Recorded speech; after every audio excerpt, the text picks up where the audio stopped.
Dodgers stiff arm a sweep at the hands of the Arizona Diamondbacks before hopping on a plane here to Pittsburgh. And with the Padres losing last night, an off night for the Dodgers, the lead in the National League West, 2.5 games as we enter action on Tuesday, and the Dodgers nipping on the heels of the Philadelphia Phillies for that second spot in the National League postseason overall.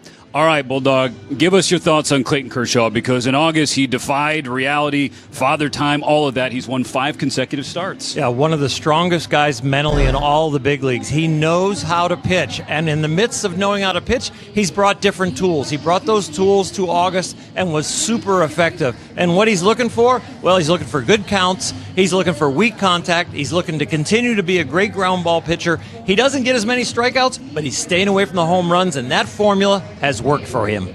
All right, let's get into Kirsten Watson down on the field. With September, Kirsten, rosters expand, so some new familiar faces joining the team. Yeah, Stephen, so with September 1st being yesterday, you mentioned it, the rosters have officially expanded. So that means that Michael Kopech as well as Hae-Sung Kim have been activated off of the IL.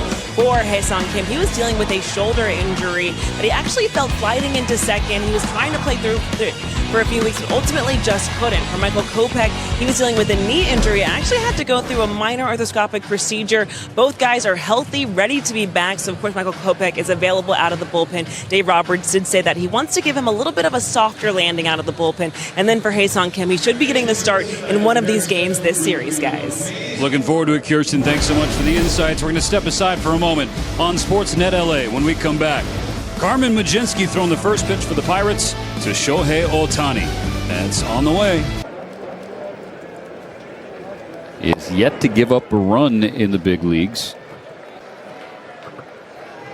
8 scoreless innings. His last outing, he followed Mlodzinski out of the bullpen last Wednesday, pitched 4 scoreless. 2 balls, no strikes. Ohtani waiting. Big swing, big miss. Heater at 99 at the top of the zone from Chandler. 99 will make you a top prospect in a hurry.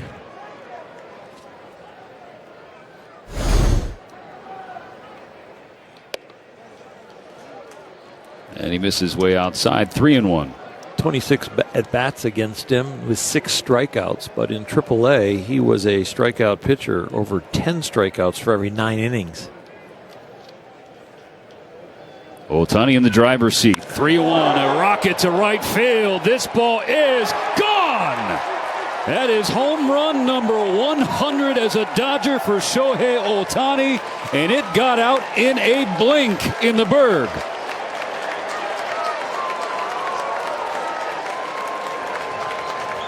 A 120-mile-per-hour shot from Shohei. It's 4-2. A ball gets classified as a hard hit ball at 95 miles an hour, and this is 25 miles an hour off the bat, harder than a hard hit ball. It is a rocket.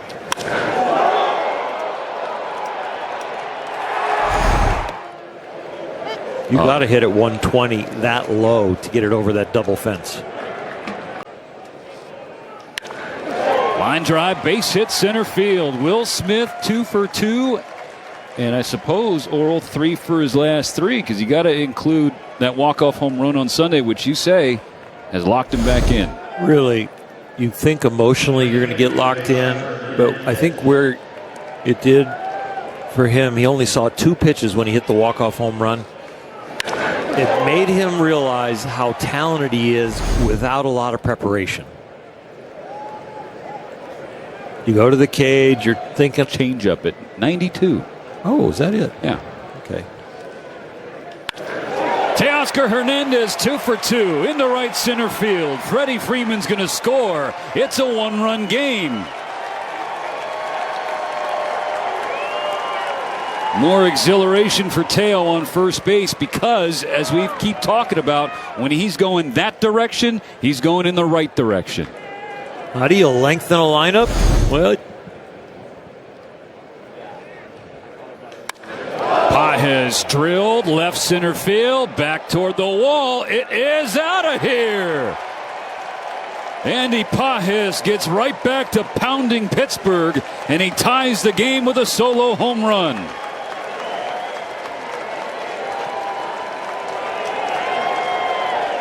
The fourth hitter gets going. The fifth hitter, Hernandez, gets going. And now the seventh hitter continues going against these Pirates.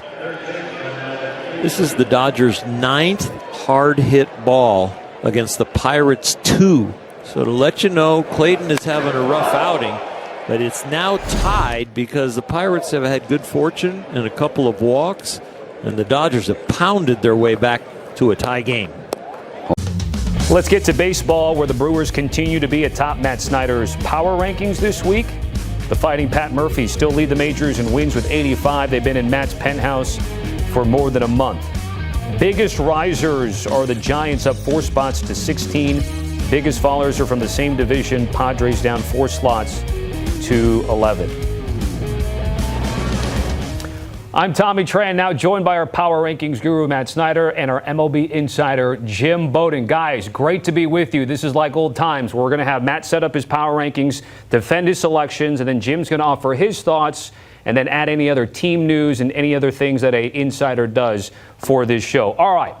So we start with the Red Sox and Yankees there, Matt, 7v8. Take me through the thought process of where you landed and also where you project them moving forward here as we near October baseball. Yeah, well, they're pretty even right now. They're deadlocked in the standings. Both teams are hot right now. The Yankees have won 14 of the last 19, and the Red Sox have actually been better. So they're about even. I guess a tiebreaker would be that the Red Sox have beat up the Yankees head-to-head this year. Within that, Yankees have won 14 out of the last 19. They lost 3 or 4 to the Red Sox in there. So they're beating everybody else except the Red Sox. And I got to say, I really, really like the Red Sox right now. The way that things look as they move toward the playoffs, the lineup's in very good shape. If you look at that top end of the rotation, Garrett Crochet, one of the best aces in all of baseball. Brian Bayo, Lucas Giolito look really good behind him. And then you go to the back end of the bullpen. Garrett Whitlock has been amazing as a setup man. Steven Matz has been really good since the Red Sox acquired him in front of the trade deadline. And what more could we say about Aroldis Chapman? Who would have thought, age 37, Aroldis Chapman would be having his best season ever? But it looks like this is probably the best version of him. It's not the most dominant or most intimidating version of him or anything like that, but you don't have those bouts where it looks like he doesn't know where the ball is going to go. He has so much better command this season. This is probably the best version of him. So and pretty much everything about the Red Sox really looks pretty good right now. Yeah, and for Aroldis Chapman, he got rewarded with a contract extension by Boston, 1 year at $13 million, with a vesting option that can add 2 more years next year. So it could end up being a 3-year, $39 million deal. You know, it's been interesting watching these two teams over the last 30 days because the Yankees have outscored the Red Sox 140 to 124. They've almost doubled the home runs, 54 to 27 the Yankees have. And when you look at team ERA over the last 30 days, the Yankees and Red Sox are 1-2 in baseball. Yankees ERA has been 3.32, while the Red Sox at 3.61. But what the Yankees have done recently is taken advantage of a very weak schedule, doing a lot of damage against non-contending teams, which is how they've had to win. But I think when we push this forward, Tommy and Matt, we have to look at the schedule. And the Yankees' schedule over the next 12 games is extremely difficult. They have to play the West leading Astros 3 times, the East leading Blue Jays 3 times, the Central leading Tigers 3 times, and then they get the Red Sox for 3. That's a tough 12-game schedule coming up. On the flip side, Boston has 3 against Cleveland, 3 against Arizona, 3 against the Athletics before they play the Yankees. So you look at the schedule, it's a huge advantage for Boston the rest of the way, and that may be the difference on who finishes ahead of who between now and the end of the season. You guys bring up some great points. And, Jim, I'm going to throw it right back at you only because it's become pretty topical here with Walker Buehler and that release here. What more can you tell us about what happened there and why Boston couldn't keep him around in some type of capacity for this run? Yeah, I mean, you look at Walker Buehler's stuff. He was down a mile an hour across the board, and they couldn't figure out how to get him back. And the stuff just wasn't good enough, and they had to move on from him in the rotation. They put him in the bullpen. He didn't want to be there.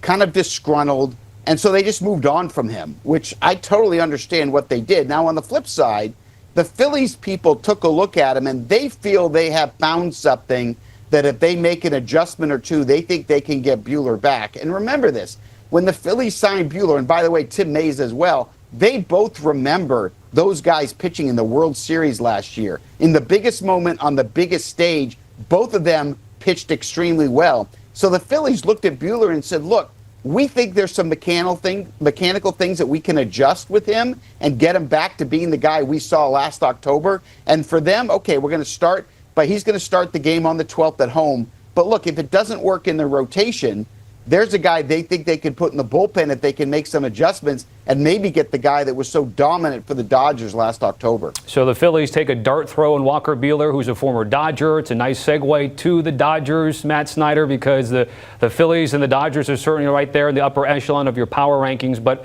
in terms of LA specifically, what have they done well to move up in your rankings? Well, it's at some point the talent rises. You know, that's why we play 162 games here in our marathon of a season. And the Dodgers went through a lot of issues with health, with their bullpen, with inconsistency in the lineup. Things have started to kind of look like they're going to get their ducks in a row for the playoffs. And the biggest thing for me is the health in the rotation, because you've got Yamamoto, Snell, Glasnow, Kershaw, Ohtani, all healthy. Ohtani's finally built up to where he can go 5 innings. So it looks like one of those, if it continues on this path, a good problem to have as they head toward the playoffs, because you only need 4 starters in a playoff rotation. They didn't even have 4 last year. They had 3 and then figured it out with a bullpen game. Right now, it looks like they have 5 as they get closer to the playoffs. I don't know exactly which one they would kick back to the bullpen, but that would help the bullpen then by having an extra starter there. So everything looks like it's starting to line up for the Dodgers to be kind of firing on all cylinders for the playoffs, and that's one of the reasons why they got bumped up. Yeah, Matt, and no doubt we've looked at the Dodgers roster all year and said, look, this is the best roster in baseball. It's just a matter of can they be healthy. And to your point, you look at Blake Snell, last 4 starts, his ERA combined is 1.93. Clayton Kershaw, he's 4-0 with a 2.38 ERA over his last 5 starts as well. And as you mentioned, Yamamoto's healthy, Tyler Glasnow's healthy, Emmett Sheehan has been red hot, plus Ohtani. So you got 6 starters right there, and they're going to be able to take one of these guys, or maybe 2 of them, and put them in the bullpen, which is going to be important for this team. But also keep in mind the 3 future Hall of Famers over the last 24 games, they have absolutely stepped up for the Dodgers. Shohei Ohtani has 7 homers and 12 RBIs over the last 24 games. Mookie Betts is hitting .323 with 3 homers and 11 RBIs. And first baseman Freddie Freeman over those same 24 games, 6 homers, 16 RBIs. So when the 3 Hall of Famers, future Hall of Famers, are stepping up, doing their thing, and you have a healthy rotation, this is a very scary Dodger team. So we just saw some highlights of the Dodgers and Padres there, Matt. So you move LA up. You do move San Diego down. They're still in it for the division.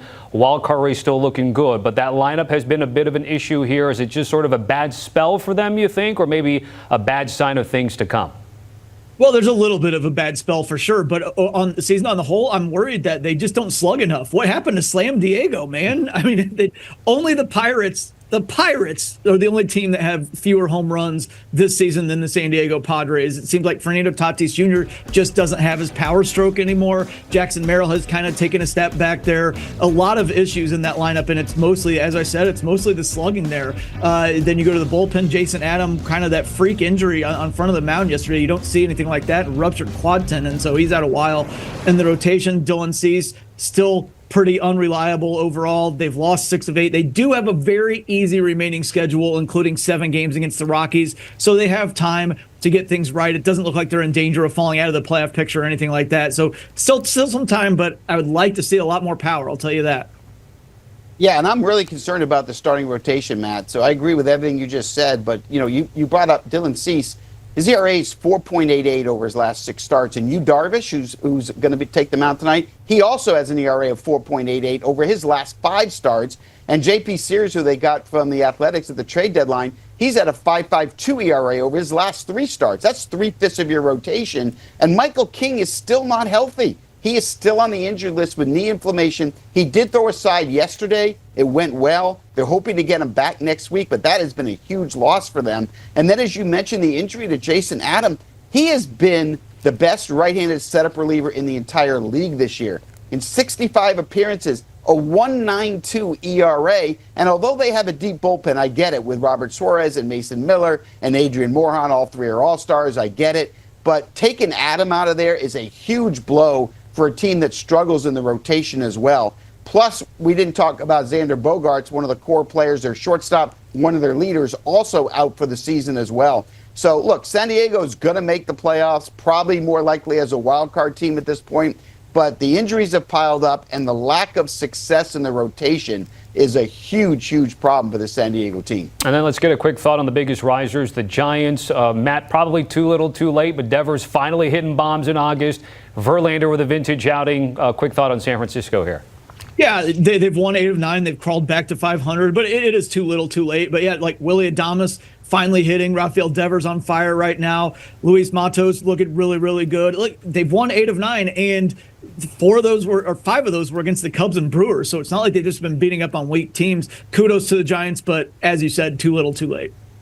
Yeah, and look, the Stars are doing what they were supposed to do. The 2 big moves that Buster Posey has made since he went to the Giants. In the offseason, he went and got the shortstop, Willie Adames. Last 30 days, 9 homers, 16 RBIs. He made the big trade in June to get Devers, 9 homers, 17 RBIs over the last 30 days. They're finally finding their footing. They finally feel at home in San Francisco. They're performing like Buster Posey expected. And then at the top of the rotation, Logan Webb has been really good. 2.5 ERA over his last 5 starts. And the 42-year-old Justin Verlander, like a nice bottle of Margaux, just keeps getting better with age. Over his last 6 starts, his ERA has been 3.62. So I really like that the Giants are going to finish strong. But look, they still have a lot of work to do before they become a contending team. We won't be covering them in the postseason this year. No, we will not. And Verlander waited too long to get that first win. But it looked good to see that 10K performance from him.